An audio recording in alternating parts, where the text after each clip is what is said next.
আমরা প্রথমেই শুরু করব না। ট্রাম্পের দাবি নস্যাৎ করে একই বলেন পাকিস্তানের কর্মকর্তা। ট্রাম্পের বিস্ফোরক দাবি, রাশিয়া চীনের সঙ্গে পারমাণবিক শক্তি পরীক্ষা চালাচ্ছে পাকিস্তানও। পারমাণবিক দুনিয়ায় ফের ঝড়, ট্রাম্পের সাক্ষাৎকারে কাঁপল বিশ্ব রাজনীতি। আমাদের কাছে 150 বার পৃথিবী উড়িয়ে দেওয়ার অস্ত্র, ট্রাম্পের ভয়ঙ্কর স্বীকারোক্তি এলো সামনে। ট্রাম্পের মুখে পাকিস্তানের নাম, পারমাণবিক পরীক্ষা নিয়ে হুলস্থুল কাণ্ড গোটা বিশ্ব জুড়ে। ট্রাম্পের দাবি ঘিরে তোলপাড়, পারমাণবিক প্রতিযোগিতায় কি ফিরছে ঠান্ডা যুদ্ধের ছায়া? চীন, রাশিয়া, পাকিস্তান সবাই পরীক্ষা চালাচ্ছে। ট্রাম্পের বক্তব্যে কাঁপছে আন্তর্জাতিক মহল।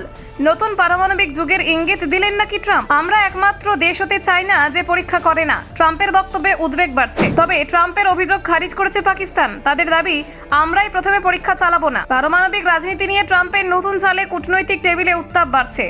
দেখুন ঠিক কি ঘটল। পারমাণবিক অস্ত্র নিয়ে বিশ্ব রাজনীতিতে আবারও আলোচনার কেন্দ্রবিন্দুতে উঠে এসেছেন মার্কিন প্রেসিডেন্ট ডোনাল্ড ট্রাম্প। সম্প্রতি সিবিএস নিউজকে দেওয়া এক সাক্ষাৎকারে তিনি দাবি করেন, রাশিয়া, চীন সহ একাধিক দেশ বর্তমানে পারমাণবিক অস্ত্রের পরীক্ষা নিরীক্ষা চালাচ্ছে। শুধু তাই নয়, সেই তালিকায় পাকিস্তানের নামও উল্লেখ করেন তিনি, যা আন্তর্জাতিক কূটনীতিতে তীব্র প্রতিক্রিয়ার জন্ম দিয়েছে।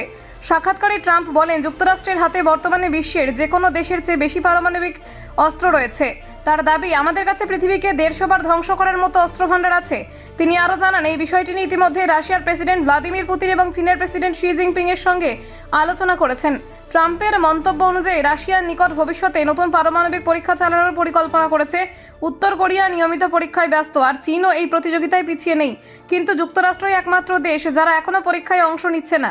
তার কথায়, আমি একমাত্র দেশ হতে চাই না যে পরীক্ষা করছে না। এই মন্তব্যের পর আন্তর্জাতিক মহলে চাঞ্চল্য ছড়িয়ে পড়ে। মার্কিন প্রেসিডেন্টের এই ইঙ্গিত অনেককেই ভবিষ্যতের এক নতুন পারমাণবিক প্রতিযোগিতার সংকেত হিসেবে দেখছেন।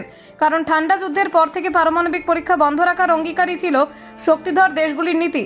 ট্রাম্প অবশ্য তার বক্তব্যে যুক্তি দিয়েছেন, যুক্তরাষ্ট্র একটি উন্মুক্ত সমাজ, যেখানে এই ধরনের সংবেদনশীল বিষয় নিয়ে প্রকাশ্যে আলোচনা হয়। তিনি বলেন, আমরা আলাদা, আমরা এগুলি নিয়ে খোলাখুলি কথা বলি। অন্য দেশেরা তা করে না, আর তাদের সম্পর্কে কেউ লেখেও না। অন্যদিকে ট্রাম্প এই বিস্ফোরক মন্তব্যের পরই পাকিস্তান সরকারের তরফে প্রতিক্রিয়া আসে। ইসলামাবাদের এক উচ্চপদস্থ কর্মকর্তা জানান, পাকিস্তান প্রথমে কোনো পারমাণবিক পরীক্ষা শুরু করবে না। তার বক্তব্য, আমরা অতীতে প্রথমে পরীক্ষা চালাইনি, ভবিষ্যতেও প্রথমে পরীক্ষা চালাবো না। এই মন্তব্যের মাধ্যমে পাকিস্তান একদিকে নিজেদের দায়িত্বশীল পারমাণবিক শক্তি হিসেবে তুলে ধরার চেষ্টা করছে, অন্যদিকে ট্রাম্পের অভিযোগকেও অস্বীকার করেছে।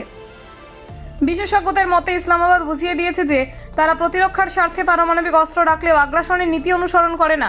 তবে অনেক আন্তর্জাতিক বিশ্লেষক মনে করছেন, ট্রাম্পের বক্তব্যের পেছনে রয়েছে রাজনৈতিক কৌশল। আগামী মার্কিন নির্বাচনের আগে নিরাপত্তা ও প্রতিরক্ষা নীতিতে কড়া অবস্থান নিয়ে তিনি অভ্যন্তরীণ সমর্থন বাড়াতে চাইছেন।